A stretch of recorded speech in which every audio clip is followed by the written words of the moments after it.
Interim manager Ruud van Nistelrooy has said Manchester United's players were given some space to gather their thoughts following Erik Ten Hag's exit ahead of tonight's Carabao Cup clash with Leicester City at Old Trafford. Ten Hag was axed by United on Monday morning, less than 24 hours after watching his side lose 2-1 to West Ham United in controversial fashion at the London Stadium. Van Nistelrooy was placed in temporary charge and is tasked with trying to improve the mood at Old Trafford after a run of just one win in 8 matches. Van Nistelrooy, who is a huge fan favourite, returned to the club in the summer as part of the decision to shake up Ten Hag's coaching team. He is now focused on attempting to lead his team to the quarter-finals of the Carabao Cup. Speaking to MUTV pre-match, Van Nistelrooy said, "We had to deal with a day like yesterday and give the players some space to get their heads around things and their emotions. Then they needed to switch their mindsets to performing, and that is what we did today. We wanted to focus on seeing an energetic and attack-minded performance, having a lot of the ball and attempting to give the crowd a great night." It has been a couple of days of mixed feelings, Van Nistelrooy added. "When you see a colleague go, it is a big disappointment. Erik brought me in, and in the first conversation we had, what struck me most was the passion he had for Man United, and I experienced that with him. He was really fighting for this club, for the supporters, and that was what brought us together." Manchester United are working on a deal to install Sporting Lisbon boss Ruben Amorim as their next manager. As reported by the Manchester Evening News on Monday evening, Amorim has agreed a deal in principle with United to succeed Erik Ten Hag at Old Trafford. Ten Hag was sacked on Monday morning, less than 24 hours after Sunday's 2-1 defeat to West Ham United. United are understood to be locked in discussions with Sporting over a compensation package for Amorim. If successfully installed as United's 6th permanent manager since Sir Alex Ferguson's retirement 11 years ago, supporters should prepare themselves for the possibility of a formation change. Amorim has enjoyed plenty of success in Portugal, operating with a 3-4-3 system featuring wing-backs.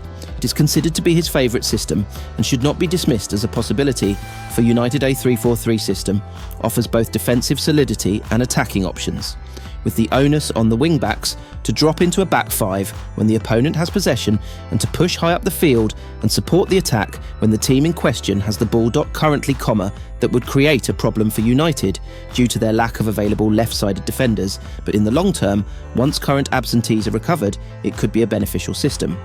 Starting in goal, Andre Onana is highly likely to remain the club's first-choice goalkeeper. He has improved since arriving from Inter Milan in July 2023 and has started all but one of United's 14 matches this season. His shot-stopping ability, highlighted by his terrific double save in last week's 1-1 draw with Fenerbahce, has improved significantly, and he will still be keen to demonstrate the ball-playing expertise which made him United's top target to replace David de Gea last year. As far as the defensive line is concerned, a 3-4-3 formation will see Amorim deploy 3 central defenders across the back. United strengthened their centre-back pool in the summer, swooping for Lenny Yoro from Lille and Matthijs de Ligt from Bayern Munich. De Ligt has experienced an inconsistent start to his United career, whereas Yoro is yet to start his after fracturing his metatarsal in the opening game of the club's pre-season tour of the United States. United are hoping the Frenchman could be back available at some point in November. As soon as he is recovered and his match sharpness develops, he could become a key member of the club's strongest starting squad.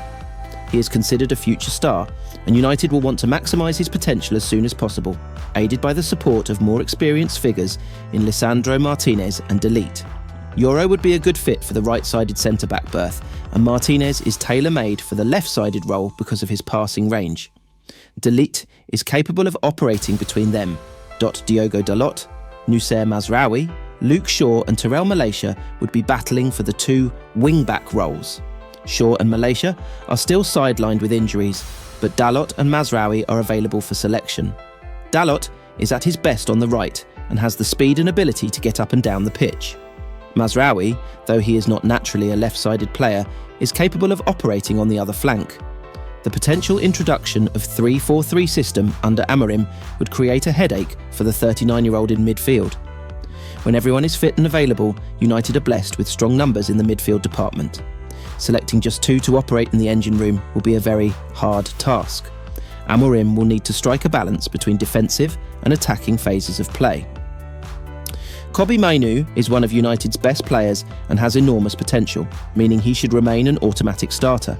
He is a forward-thinking player, but is capable of assisting defensive Bruno Fernandes, is still the club captain and is capable of producing a moment of magic to get United out of jail, even if he has not been at his sparkling best so far this season. Getting a more familiar tune out of him will be a challenge for Amorim should he be lured to Old Trafford. As far as the attack is concerned, United's front three could be identical to the one Ten Hag picked for his final game in charge at the weekend, meaning Rasmus Højlund may continue as the club's chief striker, supported by Alejandro Garnacho and Marcus Rashford either side of him. United quotes strongest X1 Onana, Euro Dalot, Martinez, Dalot, Mainoo, Fernandes, Mazraoui, Rashford, Højlund, Garnacho.